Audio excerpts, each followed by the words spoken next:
सुशांत सिंह राजपूत के केस में एनसीबी ने सबसे बड़ी कार्रवाई की है, जिसमें 22 लोगों को दबोचा गया और उससे अब बहुत सारी बातें निकलकर सामने आ रही हैं। बहुत सारे बड़े खुलासे हो रहे हैं। अब इस पूरे मामले की इनसाइड स्टोरी भी सामने आई है कि आखिर कैसे ये एक्शन हुआ, कैसे सुशांत के केस में इसके सीधे सीधे तार जुड़ गए और कैसे सुशांत केस का सबसे बड़ा सूत्रधार गिरफ्त में आ गया। सबसे बड़ी बात यह रही कि ब्लैकमेलिंग का जो खेल इसमें था, इसमें सबसे बड़ा पर्दाफाश भी हुआ। तो कैसे कोलकाता से मिली लीड, क्यों 4 महीने तक करना पड़ा इंतजार, लत के बाद क्या हुआ, सब कुछ आपको बताते हैं। आप भी इस इनसाइड स्टोरी पर अपनी राय जरूर रखें और वीडियो को लाइक और शेयर कर अपना प्यार और सपोर्ट भी जरूर दिखाएं। चैनल के साथ जुड़कर चैनल की आवाज बने, चैनल को सब्सक्राइब करें। तो एनसीबी ने जो एक्शन लिया है, जो कार्रवाई की है, वो सबसे बड़ा एक्शन है, सबसे बड़ी कार्रवाई है, क्योंकि एक साथ 22 लोगों को पकड़ा गया है। एक साथ कई राज्यों में एक्शन हुआ। कोलकाता से मामला शुरू हुआ और फिर दिल्ली, यूपी, राजस्थान, पंजाब, यहाँ तक कि असम, कर्नाटक, महाराष्ट्र भी मामला पहुंच गया और मुंबई में इसके सबसे बड़े तार थे और एक साथ 22 लोगों को धर दबोचा गया। सुशांत केस से जुड़ी सबसे बड़ी गिरफ्तारी हुई तो नए खुलासे भी हो गए, क्योंकि इनसाइड स्टोरी, इनसाइड न्यूज जो मिली, जो बातें निकलकर सामने आई, वो बेहद हैरान करने वाली थी और खुद एनसीबी चीफ ने सब कुछ बताया।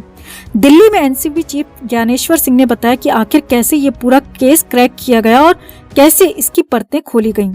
तो ज्ञानेश्वर सिंह के मुताबिक इस पूरे केस का मास्टरमाइंड, जो कि सुशांत सिंह राजपूत केस का सूत्रधार भी है, उसका नाम है जसबीर सिंह और वो बंगाल के मोगरा का रहने वाला है और उसने ही बंगाल से ये पूरा रैकेट शुरू किया और वहीं से खेल की शुरुआत हुई। वहीं से सुशांत तक भी मामला पहुंचा। अब सुशांत तक कैसे ये मामला पहुंचा, कैसे ये लोग पहुंचे, वो भी बताएंगे आपको। लेकिन पहले ये देखिए कि आखिर शुरुआत हुई कहां से और कैसे ये रैकेट आगे बढ़ता रहा, फलता फूलता रहा। तो इस पूरे गैंग की कहानी का पहला शख्स जसबीर ही था और उसी ने कई लड़कियों को भी ड्रग की लत लगवाई और उन्हें पहले मुफ्त में माल मुहैया करवाया और जब उन्हें लत लग गई तो फिर उन्हें ब्लैकमेल किया गया और फिर उसके बाद शुरू हुआ असली खेल। जसबीर ने इसके बाद काले नेट यानी कि ब्लैक इंटरनेट का सहारा लिया और इसके लिए अपनी गर्लफ्रेंड तक का इस्तेमाल किया। एनसीबी के मुताबिक जसबीर की गर्लफ्रेंड श्रद्धा सुराना एक मल्टीनेशनल कंपनी में फाइनेंशियल एनालिस्ट थी और जसबीर को अपने धंधे में फाइनेंस एक्सपर्ट की जरूरत थी। अब श्रद्धा को ही अपने काम में शामिल कर लिया और उसके बाद श्रद्धा सुराना इस गैंग का फाइनेंस देखने लगी। क्रिप्टो में होने वाली पेमेंट, यूपीआई या फिर पेमेंट गेटवे से संबंधित सारे के सारे काम श्रद्धा ही देखती थी और जसबीर लड़कियों को फंसाने, उन्हें लत लगवाने और फिर उन्हें ब्लैकमेल करने में अपने काम को आगे बढ़ा रहा था, जुटा हुआ था और इंटरनेट का काला चैप्टर इसमें सबसे बड़ा टूल बनकर सामने आ रहा था। आगे देखिए, हालात ये थे कि जसबीर एक एनसीबी अधिकारी तक को अपने रैकेट में शामिल करने में कामयाब रहा था। जी हाँ, एनसीबी का भी एक बड़ा अधिकारी जसबीर के साथ काम करने लगा था और इसके लिए जसबीर उसे मोटी रकम देता था। जसबीर उसके जरिए एनसीबी के अधिकारियों पर, एनसीबी की गतिविधियों पर नजर रखता था और वो शख्स एनसीबी की खबरें जसबीर तक पहुंचाता था। ज्ञानेश्वर सिंह ने बताया कि सुशांत केस की जांच के दौरान जसबीर का लिंक मिला, क्योंकि ये मुंबई में भी कई लोगों के संपर्क में था।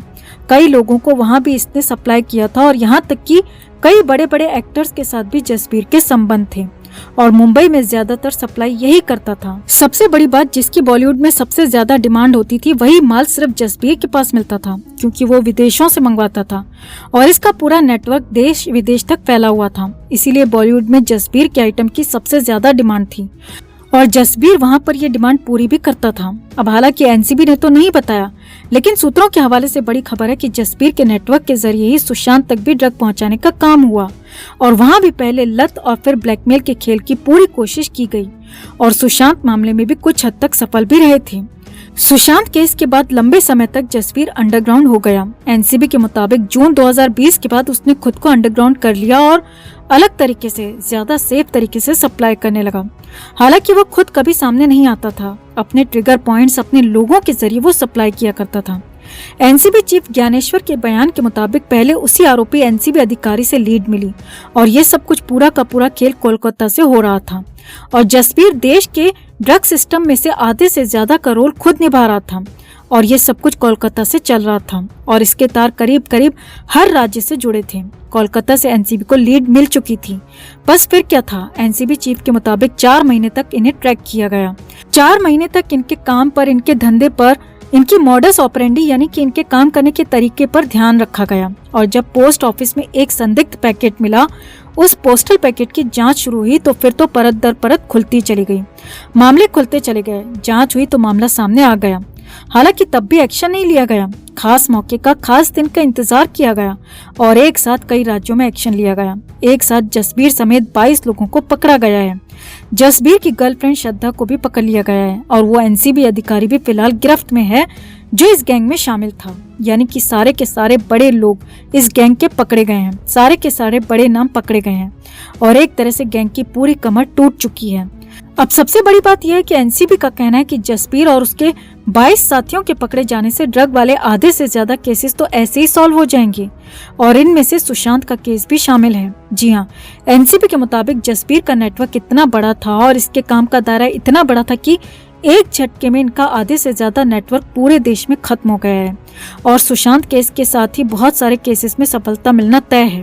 लेकिन सुशांत के चाहने वालों के लिए यही अच्छी खबर है, यही बड़ी खबर है कि अब सुशांत को बर्बाद करने वाले, सुशांत को खत्म करने वाले और एक तरह से सुशांत केस में सूत्रधार रहे लोग पकड़े जा रहे हैं और उनकी गिरफ्तारी हो रही है। एक के बाद एक उनकी जिंदगी, उनके काम धंधे खत्म हो रहे हैं और बहुत जल्द और भी बहुत बड़ा कुछ होने वाला है। तो आपका इस पूरी इनसाइड स्टोरी पर क्या कहना है? कमेंट में अपनी बात, अपनी राय जरूर रखें और वीडियो को लाइक और शेयर कर अपना प्यार और सपोर्ट भी जरूर दिखाएं। लता मंगेशकर के जाने के बाद लगातार सेलिब्रिटीज उन्हें श्रद्धांजलि दे रहे हैं। हर कोई लता मंगेशकर से जुड़े किसी न किसी वाक्य को या किस्से को याद कर रहा है और साझा कर रहा है। इसी दौरान लता मंगेशकर के जाने के बाद पद्मिनी कोल्हापुरी, जो लता मंगेशकर की रिश्तेदार भी लगती हैं, उन्होंने भी एक दिलचस्प बात बताई है जो शायद अब तक कोई नहीं जानता होगा।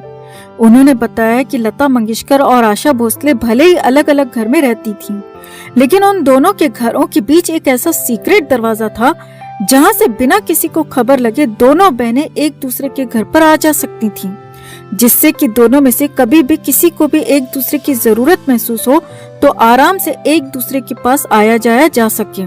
और ये किस्सा अब लता मंगेशकर के जाने के बाद पद्मिनी कोल्हापुरी ने साझा किया है।